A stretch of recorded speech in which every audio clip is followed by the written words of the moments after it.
नांदेड जिल्ह्यातील उमरी तालुक्यातील सिंदी शिलगाव येथे असलेल्या ऐतिहासिक निजामकालीन तलावाच्या खोलीकरणाची मागणी आता जोर धरू लागली आहे। सुमारे 100 एकर क्षेत्रफळ असलेल्या या तलाव परिसरातील हजारो नागरिकांच्या पाणी पुरवठ्याचा आधार मानला जातो। मात्र गाळ साचल्यामुळे तलावाची साठवण क्षमता कमी होत असून दरवर्षी पाणी टंचाईचा सामना करावा लागतोय।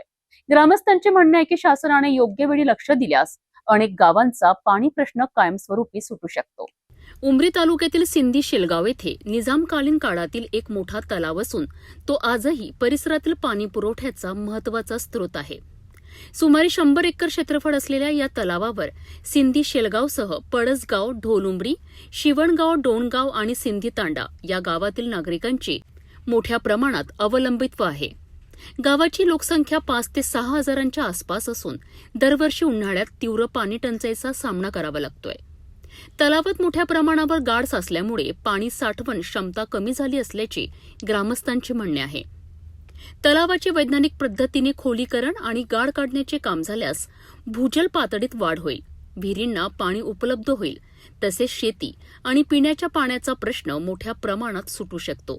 तळाव आहे आणि खरंच तळाव बुजलेलं आहे आणि काय सांगायला त्याबद्दल कसं आहे कसं आहे? साहेब, या तळ्याचा एक इतिहास आहे। रजाकारच्या काळापासून मिनिमम त्याच्या पूर्वीपासून म्हणजे 1000 वर्षापासून हा तळा आहे आणि या तळ्याची सुविधा या आजूबाजूच्या आमच्या प्रॉपर गाव सिंदीला तो होतेच, बाजूला शिवणगाव, ढोलंबरी, पळसगाव, डोणगाव अनेक गाव आहेत, त्यांची पाणी पातळी वाढू शकते, पण त्याला खोलीकरण आवश्यक आहे। आणि आता पण आमच्या इथले सर्व शेतकरी बंधू हे स्वतःचे वैयक्तिक पैसा खर्च करून त्यामधला गाळ काढून आपल्या पडीत जमिनीमध्ये जो खरबाड जमीन आहे, खडकाळ जमीन आहे, त्या जमिनीमध्ये टाकून सुविधा करून घेत आहेत लोक आणि तळ्याची खोली करत आहेत। पण तेवढी होत नाही, कारण तो शेतकरी आहे तो फक्त काळी माती जिथपर्यंत आहे तिथपर्यंत खोदकाम करत आहेत, म्हणजे स्वतःच्या पैशाने। आणि शासनाने अगर मदत केली, त्या तळ्याची खोली अगर झाली तर पाण्याचा प्रश्न मिटून जाऊ शकते। हा अजून क्षेत्र याचा मिनिमम 35 हेक्टर आहे, कमी नाही आहे। त्याच्यासाठी शासनाची मदत कार्य फार आवश्यक आहे, कारण मी अगोदर सांगितलं की शेतकरी हा गाळ काढत आहेत, पण जिथपर्यंत माती आहे तिथपर्यंत, त्याच्या खाली जो मुरुम आहे तो काढणं आवश्यक आहे। कारण आमचं गाव तळ्याच्या पासून तळ्याला लागूनच आहे, कमीत 50 मीटर मध्ये गावाला लागून तळ आहे, जास्त दूर नाही आहे। पण गावाला एवढी पाणी टंचाई आमची आहे ज्याची लिमिट नाही। उन्हाळ्या दिवसामध्ये पाणी मिळत नाही, पावसाळ्यात सुद्धा पाण्याची टंचाई आमच्या गावात चलते। कॅलनचं पाणी आहे, इसापूर धरणाचं पाणी असून सुद्धा या ठिकाणी तळ्यात पाणी येत नसल्यामुळं गावाला पाण्याची टंचाई निर्माण होते। याच गावाला पाणी भेटत नाही तर बाजूच्या आजूबाजूच्या गावचे पाणी कसं मिळणार? त्याच्यासाठी शासनाला विनंती आहे की बाबा याची खोली करून देण्यासाठी शासनाने आम्हाला मदत करावा, शासनाने थोडंसं आम्हाला सहकार्य करावा।